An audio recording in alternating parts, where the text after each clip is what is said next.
Hello வணக்கம் friends. வாங்க நம்ம இன்றைக்கி எம்வி பிளாக்ஸ் ஆஃப் மலர்விழி சேனலில் பார்க்க போகிறது சூப்பரான டேஸ்டியான ஒரு புதினா சாதங்க. இந்த புதினா சாதம் நான் என்னோடய ஸ்டைலில் செஞ்சுருக்கேங்க. எப்படி செஞ்சுருக்கேங்கிறத நம்ம வீடியோக்குள்ளே போய் பார்க்கலாங்களா?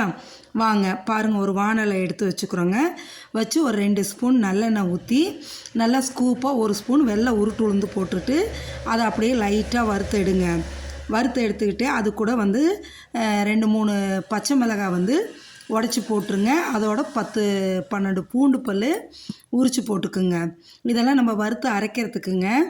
அதுக்காக இந்த உளுத்தம்பருப்போடைய இந்த பூண்டும் போட்டு வதக்கிக்கிட்டு பச்சை மிளகாய் நல்லா ஒரு 3 பச்சை மிளகா போடுங்க. இஞ்சி பார்த்திங்கன்னா நல்லா 1 இன்ச்சுக்கு நல்லா எடுத்துக்கலாங்க. தோல் சீவி நறுக்கி அதையும் போட்டுட்டு நல்லா வதக்கி எடுங்க.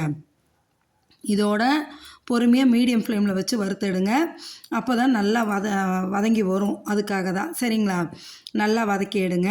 நம்ம இதுக்கு தேவையான அளவு புதினா தலையும் எல்லாத்தையும் எடுத்து நிறைய கழுவி வச்சுருக்கேங்க. ஆஞ்சு பாருங்கள். பச்சை மிளகாய் முழுசாக போடக்கூடாதுங்க, வெடிக்கும். அதனால் நான் 2 உடச்சி போடுறேங்க. எனக்கு எடுத்துருக்க சாதத்துக்கு நான் 3 பச்சை மிளகா மட்டும் போட்டிருக்கேங்க.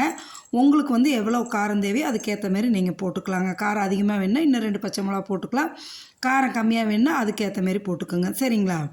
இப்போ வதக்கிட்டு இதோட நல்லா நான் புதினா இலை நல்லா ஆஞ்சு சுத்தம் பண்ணி கழுவி எடுத்து வச்சுருக்கேங்க.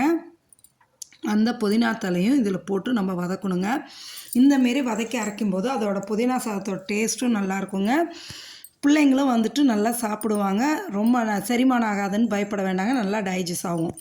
இப்போ இந்த புதினா தலையெல்லாம் போட்டுட்டு நான் வெறும் புதினா மட்டும் என்றைக்கும் போட மாட்டேங்க. கொஞ்சோண்டு கொத்தமல்லி தலையும் போட்டுக்கோங்க. அதாவது புதினா தான் நிறைய போடுவேன். கொஞ்சமாக கொத்தமல்லி தலையும் போட்டுட்டு கொஞ்சோண்டு புளி போட்டுக்கோங்க.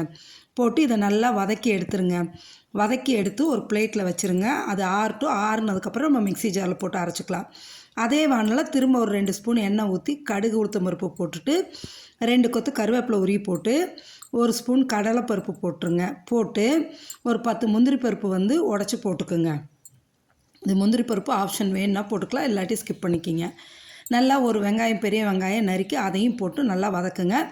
இதுலேயும் 10 பூண்டு பல் பொடியாக நறுக்கி போட்டுக்குங்க. அந்த எண்ணெயில் நல்லா வதங்கி சாப்பிடும்போது வாயில் கடும்பு விடும்போது அவ்வளோ நல்லாயிருக்குங்க. இப்போ நல்லா வதக்கியாச்சு. மிக்சியில் அரைச்சி வச்சுருக்கோம் இல்லைங்களா? அதை எடுத்து இப்போ போடுங்க. புதினா, மல்லி, பூண்டு, இஞ்சி, பச்சை மிளகா எல்லாம் வதக்கி அரைச்சிருக்கோம்ல, உளுந்தெல்லாம் அதை எடுத்து போடுங்க. போட்டு அந்த மிக்ஸி ஜாரையும் கொஞ்சோண்டு தண்ணி ஊற்றி கழுவி ஊற்றிக்கிங்க. ஊற்றி இதுக்கு தேவையான அளவு உப்பு போட்டுக்குங்க. போட்டு நல்லா கிளறி விடுங்க. அடி பிடிக்காத அளவுக்கு கிளறி விட்டு நல்லா சுண்டி வந்துடுங்க. அதுக்கப்புறமா நம்ம வடித்து வச்சுருக்க சாதத்தை எடுத்து போட்டு கிளற வேண்டியது தாங்க. இந்த மாதிரி நீங்கள் செஞ்சு ப்ரிப்பேர் பண்ணி எடுத்து ஒரு ஏர்டைட் கண்டெய்னரில் போட்டு ஃப்ரிட்ஜில் வச்சுட்டு 1 வாரம் 10 நாள் கூட நீங்கள் யூஸ் பண்ணலாங்க. இதை நீங்கள் இட்லி தோசை கூட சைட் டிஷ்ஷாக தொட்டும் சாப்பிட்டுக்கலாம். இல்லை நீங்கள் ஃப்ரிட்ஜில் வச்சுக்கிட்டிங்கன்னா இந்தமாரி சாதம் வச்சிங்களா உடனே எடுத்து சாதத்தில் போட்டு பிசைஞ்சு சாப்பிட்லாம், நல்லாயிருக்குங்க. பாருங்கள். இப்போ சாதம் போட்டு அப்படியே கிளறி எடுத்துட்டோன்னா சூப்பரான புதினா சாதம் ரெடிங்க. நம்மளுக்கு சைட் டிஷ் கூட தேவையில்லைங்க, அப்படியே சாப்பிட்லாம். இந்தமாரி நீங்கள் ஒரு புதினா சாதம் குழந்தைங்களுக்கு லஞ்ச் பாக்ஸ்க்கு வச்சு கொடுத்தீங்கன்னு வைங்களேன், திருப்பி மீதியெல்லாம் எடுத்துகிட்டு வர மாட்டாங்க, ஃபுல்லாக சாப்பிட்டுடுவாங்க. அவ்வளோ டேஸ்ட்டாக இருக்கும். நீங்களும் இதேமாரி புதினா சாதம் செஞ்சு சாப்பிட்டு பார்த்துட்டு எப்படி இருக்குன்னு கமெண்ட் செக்ஷனில் சொல்லுங்கள். நம்ம சேனலை மறக்காமல் சப்ஸ்கிரைப் பண்ணுங்கள், லைக் பண்ணுங்கள், ஷேர் பண்ணுங்கள். தேங்க்ஸ் ஃபார் வாட்சிங் ஃப்ரெண்ட்ஸ்.